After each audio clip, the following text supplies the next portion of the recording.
YCP నేత అంబటి రాంబాబు తనను జైల్లో పెట్టిన వాళ్లే హీరోలా భావిస్తున్నారని విమర్శించారు. జైల్లో ఉన్నవాడు హీరోనా, జైల్లో పెట్టిన వాళ్లే హీరోనా ప్రజలు గమనిస్తున్నారు అని అన్నారు. అన్యాయం చేసిన వాళ్లకు మూల్యం చెల్లించాల్సిన రోజు తప్పకుండా వస్తుందని హెచ్చరించారు. అంబటి రాంబాబు అత్యంత సంచలన ఆరోపణ చేశారు. లోకేష్, చంద్రబాబు నాయకత్వంలో పోలీసుల సహకారంతో నన్ను ఎలిమినేట్ చేయాలని రాశారు అని అన్నారు. పోలీసులతో కలిసి రాజకీయ ప్రత్యర్థులను హత్య చేసే అలవాటు ఉందని తీవ్ర ఆరోపణలు చేశారు. తనపై ఎన్ని కేసులు పెట్టినా భయపడని అంబటి రాంబాబు అని స్పష్టం చేశారు. చావైనా చేస్తాను కానీ తగ్గను, జైల్లోనే నేల మీద పడుకున్నా భయపడను అంటూ రాజకీయ పోరాటం కొనసాగిస్తానని చెప్పారు. ఇంకో ఆయన ఉన్నాడు, పెమ్మసాని చంద్రశేఖర్ గారు. ఏమన్నాడు? 24 గంటల్లో సినిమా చూపిస్తానన్నాడు. చూపించావు. 24 గంటల్లో కాదు, సినిమా పెద్ద సినిమా చూపించావు. ఎంత సినిమా చూపించావు?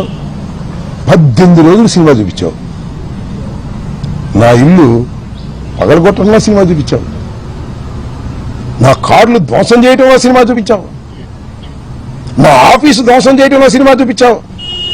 నా భార్య బిడ్డలు ఇంట్లో ఉంటే తరిమి కొట్టే సినిమా చూపించావు. లాకప్ లో పడేసే సినిమా చూపించావు. రాజమండ్రి సెంట్రల్ జైల్లో 18 రోజులు ఉండే సినిమా చూపించావు. అవునయ్యా పెమ్మసాని, ఇంత పెద్ద సినిమా తీసావే, బాగా డబ్బున్నాడు కదా. ఎవడు దీనిలో హీరో?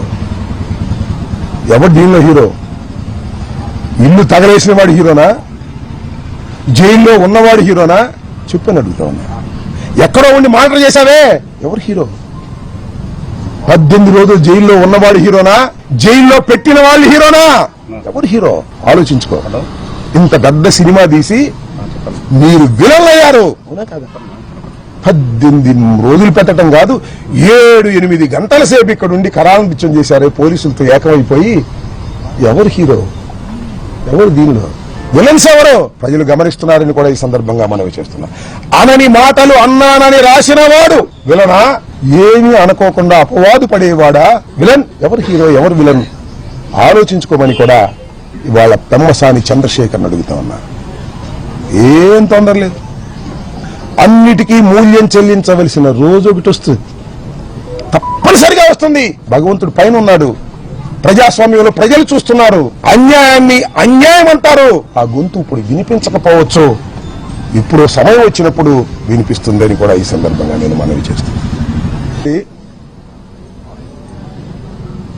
చంద్రబాబుని తిడితే అనుకోని కాసేపు కమ్మవారిని తిట్టినట్ట. ఏమండి? చంద్రబాబుని తిడితే కమ్మవారిని తిట్టినట్ట. రాంబాబుని తిడితే రాంబాబు ఇల్లు తగలేస్తే, రాంబాబుని చంపడానికి ప్రయత్నం చేస్తే, రాంబాబు కారులు ధ్వంసం చేస్తే ఎవరిని చేసినట్టు? ఎవరిని చేసినట్టు అంటే నేను కులం లేని అనాథన ఈ రాష్ట్రంలో, నేను కులం లేని అనాథన ఈ రాష్ట్రంలో అడుగుతా ఉన్నా. నాకు ఎవరు రియాక్ట్ కారా?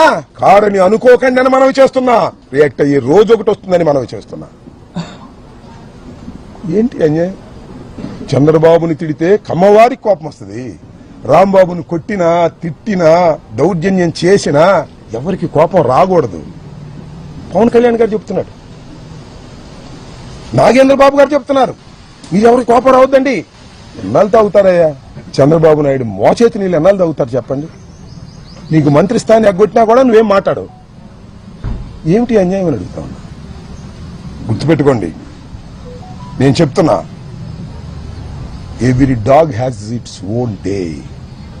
ప్రతి కుక్కకి ఒక రోజు వస్తుంది, ప్రతి కుక్కకి ఒక రోజు వస్తుంది. This the saying. ఈ రాంబాబు అనే కుక్కకి కూడా ఒక రోజు వస్తుంది. ఈ కులం లేని కుక్కకి కూడా ఒక కులం ఉంది.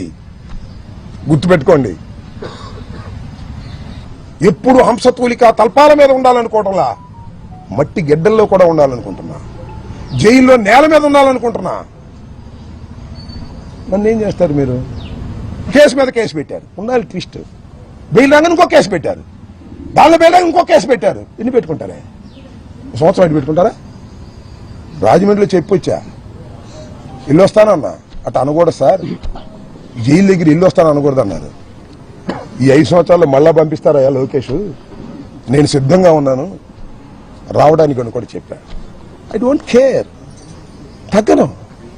తగ్గనే తగ్గను. ఎన్ని కేసులు పెట్టుకున్నా తగ్గను. సావనైనా చస్తాను గాని ఎంబటి రాంబాబు తగ్గే ప్రశ్నే రాదు. చంపితే చస్తా, బ్రతికుంటే సాధిస్తా, చంపేస్తే సమాధి సాధిస్తా. చంద్రబాబు గుర్తుపెట్టుకో. భయపడే ప్రశ్న ఉద్భవించదని కూడా ఈ సందర్భంగా నేను చెప్పదలుచుకున్నా.